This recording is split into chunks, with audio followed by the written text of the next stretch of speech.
मला मारा, तुम्हाला हवं तेव्हा माझे लाड करा, मारा, लाड करा, मारा, पण मला लहानाचं मोठं होऊ देऊ नका. मला लहानच ठेवा. आई, मी काही प्रॉब्लेम्सशी तुम्हाला न सांगता डील करायचा प्रयत्न करते. इशू, आम्हाला तुझी काळजी वाटते ना राजा, म्हणून. आईची गोष्ट माहिती, फुलपाखरू असतं ना, ते मोठं होण्याआधी त्याची एक आळी असते. एक विद्यार्थी परीक्षेच्या आधी त्या फुलपाखराच्या त्या आळीचा अंड बघत बसलेला असतो खूप वेळ कौतुकाने. ती आळी आटोकाट प्रयत्न करत असते अंड्यातून बाहेर यायचा. हळूहळू कणाकणाने बाहेर येत असते. विद्यार्थी म्हणतो की अरे 3-4 तास झाले, आळीचं आपलं नुसतं डोकंच बाहेर आलं. त्याला वाईट वाटायला लागतं. त्याला वाटायला लागतं की आपण ना त्या आळीला काहीतरी मदत केली पाहिजे. मग तो काय करतो, आपल्या हातात असलेल्या पेनाने ना त्या अंड्यावर असं मारायला लागतो. तडा जातो अंड्याला, आळी पटकन बाहेर येते. विद्यार्थ्याला वाटतं वा क्या बात आहे, आपण काय मदत केली आळीची. आळी बाहेर येते आणि लगेच मरते. का सांग? कारण ते कवच फोडून हळूहळू बाहेर पडायची जी ती आळी जो स्ट्रगल करत असते ना, त्याच्यात तर तिला जगण्याचं बळ मिळणार असतं पुढे. विद्यार्थ्याचा हेतू चांगलाच असतो, इंटेन्शन वाईट नसतं, उत्तमच असतो ग. पण चांगल्या हेतूने केलेल्या त्या मदतीमुळे त्या आईचा जीव जातो शेवटी. चांगल्या हेतूने केलेल्या मदतीमुळे मरू शकतो ग माणूस. आई, इशू, नको ग असं मरणाचं काहीतरी बोलूस. अजून किती जग बघायचंय तुला बाळा? मला नाही बघायचंय आता काही. मी बघितलं ना तेवढं खूप झालं. आई, तुझी शपथ, मी रोज खूप मन लावून प्रॅक्टिस करते. मला क्लिअर आहे आता इथून की मला काय करायचंय, माझं ध्येय काय, माझा फोकस काय, मला क्लिअर आहे.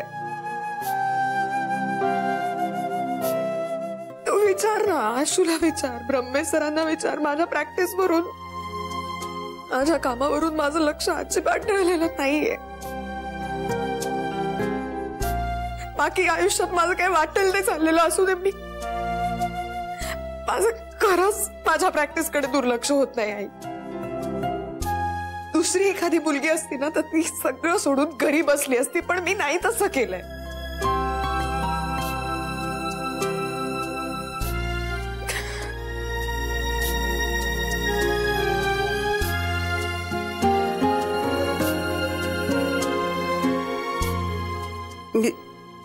मी इथे राहू तुझ्याजवळ?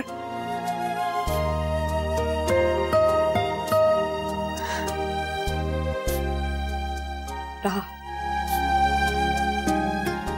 प्लीज उपदेश करू नको. तू घ्यायची कपॅसिटी नाही आता माझ्या.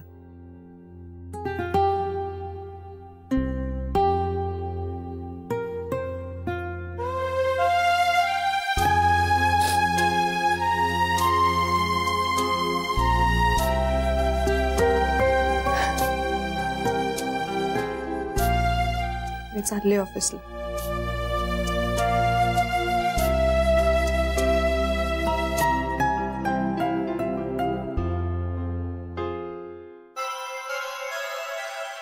आशू, बाहेर ये.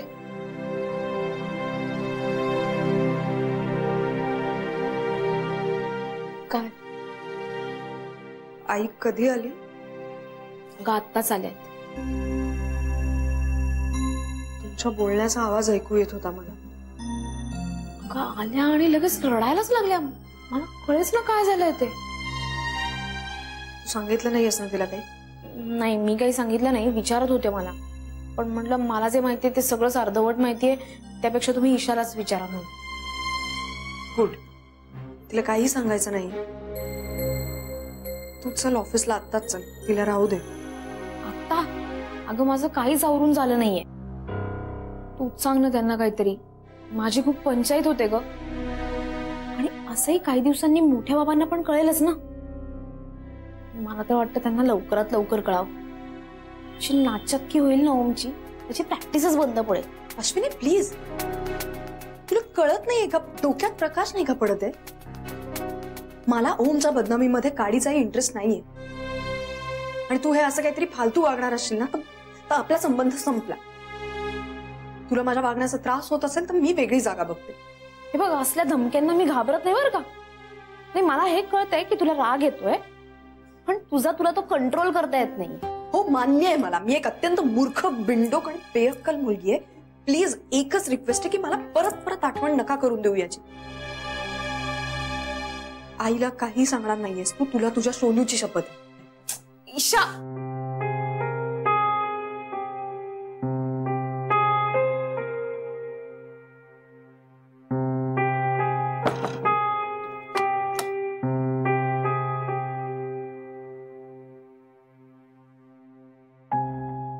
अश्विनी काय बोलली का ग तुझ्याशी ती? नाही काकू. मला पण ऑफिसला जायचंय ना, उशीर होतोय. तयार व्हायला निघू? अश्विनी, माझ्या जागी तू असतीस तर काय केलं असतंस?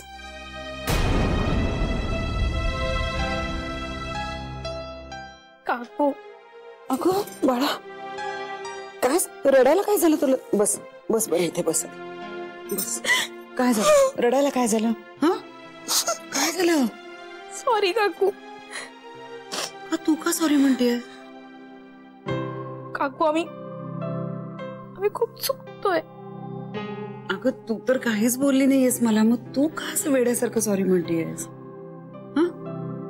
नाही काकू, ईशा तुमच्याशी बोलत होती ना तेव्हा मला माझ्या आईची आठवण आली. मी पण असंच बोलते माझ्या आईला फाडफाड. तिला पण खूप वाईट वाटत असेल ना. आम्हाला सवय असते ग, पोटात असल्यापासून लाथा मारतच असता की तुम्ही. काकू, नका ना आणखी गिल्ट देऊ. नाही नाही, गिल्ट नाही बाळा. मी मगाशी तुला म्हटलं की नाही, तुम्ही मुलं मोठी झालात ना की तुम्हाला आई वडिलांचा जाच वाटायला लागतं. खरं आहे की नाही? आम्ही विचारलेल्या प्रश्नांची चीड येते तुम्हाला लगेच, हो ना? आमचं इंटरव्हेन्शन तुम्हाला नको असतं, हो की नाही? मी ना अश्विनी हे सगळं मान्यच करून टाकलंय. मी आता तिला काहीच विचारणार नाही. तिला सांगायचं असेल तर ती सांगेल, नाही तर राहिला. आता आम्ही असं वागायला पाहिजे. खरं तर म्हणजे आमचा रोल असा असायला हवा की, तुला काय वाटतंय? ओके, किंवा आम्ही काय करावं अशी तुझी अपेक्षा आहे? ओके, तसं करूया. तुमच्या बाबतीतले ना कुठलेही निर्णय स्वतःहून घ्यायचे नाहीत असं ठरवून टाकलंय मी. प्लीज इतकं टोकाचं नका ना बोलू. अहो, ईशानी मला सांगितलं की तुम्हाला काही सांगू नकोस म्हणून. म्हणजे तुला माहिती आहे सगळं?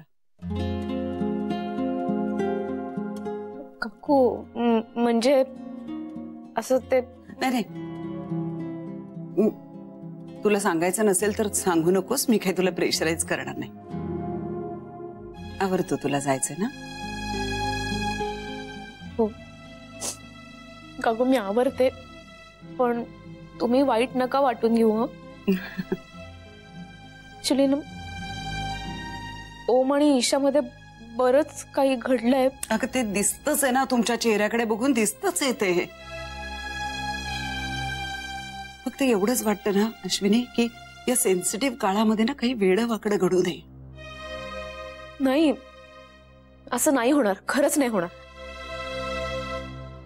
ईशा तेवढी हुशार आहे ना, आणि मी आहे की तिच्या बरोबर. आवरू मी? हा,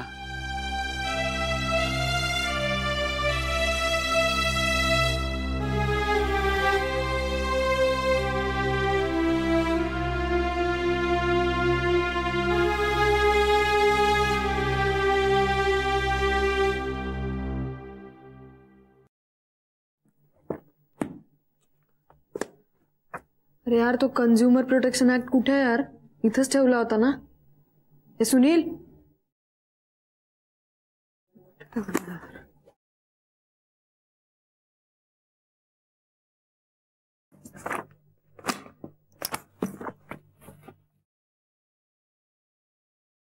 अरे कुठे आहे ते?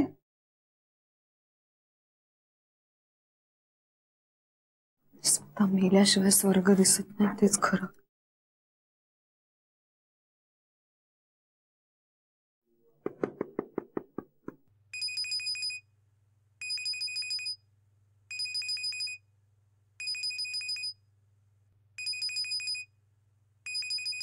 आशू, तुझ्यासाठी फोन आहे ग, ईशाचा आहे.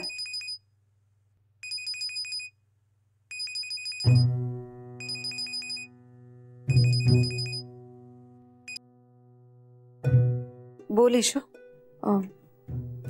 अश्विनी कुठे नाहीये का? ती आवरती आहे ग, आता येईलच ऑफिस मध्ये. काय निरोप आहे का? नाही, मी एक पुस्तक मला इथे सापडत नव्हतं ऑफिस मध्ये, म्हणून मी फोन केला होता. बरं, मी तिला सांगते तुला फोन करायला. ओके. ईशू, काय? अश्विनीने मला काहीही सांगितलं नाहीये बाळा. हा, नको काळजी करूस. आणि मी पण तुला काहीही विचारणार नाही, प्रॉमिस. तुला जेव्हा वाटेल तेव्हा सांग तुम्हाला. फक्त काळजी करू नकोस आई, असं नको म्हणूस. कारण माझं मन आहे ना, ते त्याला तू काय करणार, हो की नाही? आणि हे बघ ईशू, तू अजिबात त्रास करून घ्यायचा नाहीस. हे बघ, ही एक फेज आहे बाळा, ही पासिंग फेज आहे. यातनं छान बाहेर पडशील तू, सगळं नीट होईल. हा, अजिबात काळजी करू नको. ओके. बरं, मी निघते आता, मी घरी जाते. कशी जाणार आहेस? अगं, बसने जाईन मी. आणि मी पोचले की मेसेज करते ना तुला. फोन नाही करणार. चल, बाय. आई. काय बाळा? I love you. Love you too बेटा.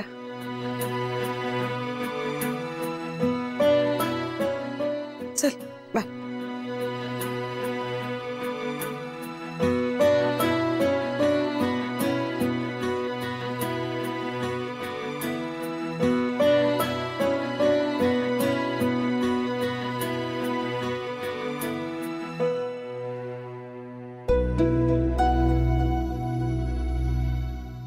काकू, निघू? फोन होता आता. ईशाचा ना? बघा. माझ्यासाठी नाही, तुझ्यासाठी होता. का? कुठलं तरी पुस्तक सापडत नाहीये तिला. बोमला. कंझ्युमर ऍक्ट माझ्या बॅग मध्येच राहिलाय. आता ऑफिस मध्ये पोहोचले ना की काही खैर नाही माझी. बरं, अश्विनी. काय? अगं, मुद्दाम घरी बनवून हे तुमच्यासाठी आणलंय, द्यायचंच राहिलं. चकले आहे आणि पाकातले गुलाबजाम आहे. वा, तुमचा क्रिसमस संपला नाही वाटतं अजून. अगं, तुम्ही मुली इतक्या दमता, दिवसभर काम करता, हे असं बनवून खायला तुम्हाला वेळ मिळणार आहे का? हा अश्विनी, भूक लागली की डबा उघडायचा आणि खायचं. हा, फक्त ईशासाठी नाहीये. काकू, हे मला सांगण्याची अजिबात गरज नाहीये. ईशासाठी जरी असलं ना तरी मीच संपवते ते. ते चांगलंय. आशू, तू इथे आहेस ना म्हणून खूप दिलासा आहे ग आम्हाला. बरं, मला सांग, ईशा काहीतरी म्हणत होती तुझे आजोबा हॉस्पिटलमध्ये होते, कसे आहेत आता? हा, आता बरे आहेत ते काही जागचे हलणार नाही. सगळ्यांची एवढी आसक्ती मी पहिल्यांदाच एखाद्या माणसामध्ये बघितली. काय अश्विनी, असं बोलतात का? चल, मी निघते आता. हा काकू, तुम्ही निघाला? हो, निघते आता. तू आहेस ना? निघते. चल, काळजी घे. हो काकू.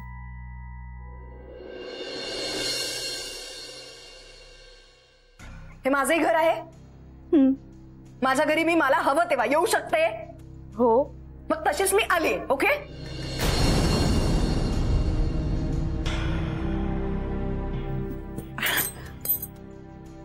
का आलीस तू इकडे?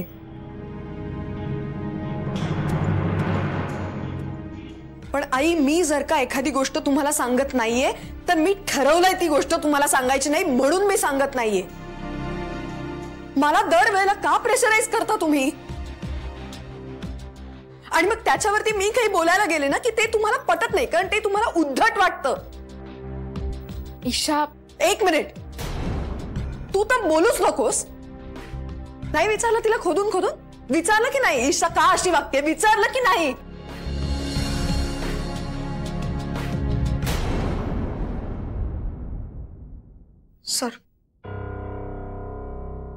सर मला एक भयंकर कॉम्प्लिकेटेड केस द्या. मला इंडिव्हिज्युअली एक कॉम्प्लेक्स केस हँडल करायचे आणि मला एक अशी केस हवी आहे जी खरं तर वीक आहे, पण मी तुम्हाला कोर्टात फेवरेबल ऑर्डर मिळवून दाखव. प्लीज.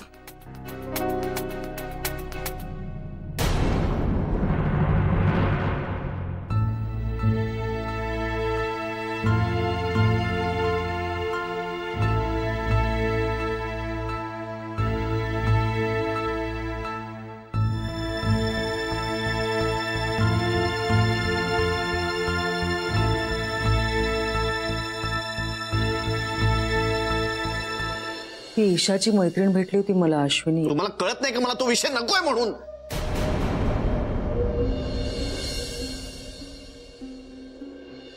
आश्रमात गेलो होतो, ईशा नाहीये तिथे.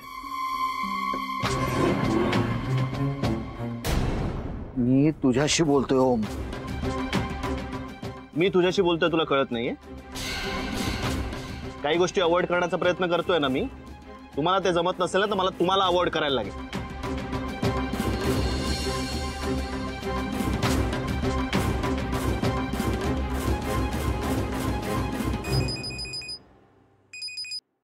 हा काय ग? हा ईशा, ऐक ना, आता मी येरवड्याला आली आहे. गुड, तुला गरज होतीच तिथे ऍडमिट व्हायची. Very funny. आता ऐक, मी ना आता त्या कार्यकरांना भेटले. अगं कोण कार्यकर? अगं ते नाही का, तो ओमचा काका नाही का, रणजित काका, त्याच्या 138च्या मॅटर मधले कंप्लेनंट. अगं त्यांचा पत्ता मी शोधून काढला. अगं ईशा, त्यांचा नाही का चेक बाउन्स झाला मोठ्या रकमेचा. सगळी इन्फॉर्मेशन काढली. रणजित काका त्याला कसा भेटला, त्यांनी कसं फसवलं त्याला, सगळं सगळं. आणि याच मॅटरच्या संदर्भात मी आता आणखी एका माणसाला भेटणार आहे. Just be careful Ashwini. मला तर मुळात हेच कळत नाहीये की इतके हादरे बसलेत ना ऑलरेडी. मला नकोय आता हे आणखीन काही. तुला काय गरज आहे आणखीन इन्व्हेस्टिगेट करायची? ए ईशा प्लीज, हा, तुला असं कोणी कसं फसवू शकतं ग? काही नाही, आपली मैत्रीच्या स्टेकला लागली. मी शोधणारच, कळलं? चल नंतर भेटू. Bye bye.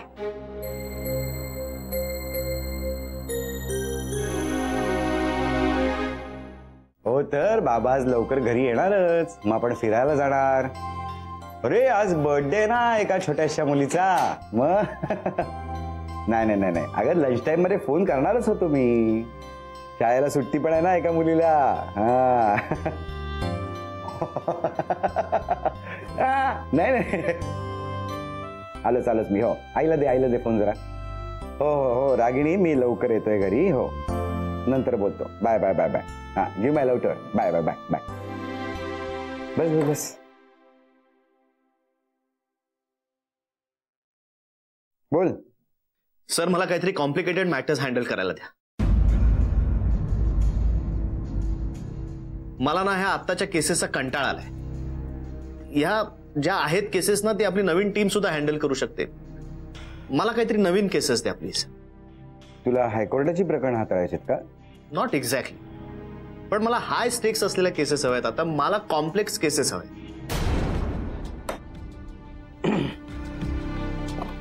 घे. फॅमिली मॅटर आहे, खूप कंटिन्युअस आहेत केसमध्ये. आधी बेंद्रे वकिलांकडे होती ही केस, पण I think client is not happy with him, so त्यांचं नो ऑब्जेक्शन घेऊन आपल्याकडे आले. आता आपण फिर्यादीच्या बाजूने आहोत. नवऱ्याबरोबर खूप इश्यूज आहेत त्यांचे. आय डोंट थिंक कॉम्प्रोमाइजेसची काही शक्यता आहे. मी त्या बाईंना तशी कल्पनाही दिलेली आहे. बघ सर, ही केस मला एंटायरली हँडल करू द्या आणि या बाबतीतले सगळे निर्णय मला घेण्याची परवानगी द्या. हो, पण ऍक्च्युली ओम, त्या बाईंचं म्हणणं असं आहे की हे मॅटर मी बघावं. सॉरी सर, मग तुम्ही मला दुसरं matter.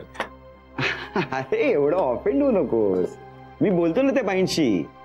You can handle this matter. Thank you sir. काय झालंय काय रे? सर, मला ह्याला बिझी ठेवायचं, थकवायचंय मला त्याला. का? एक मिनिट. मोठ्या बाबांचाच फोन आहे तुझ्या.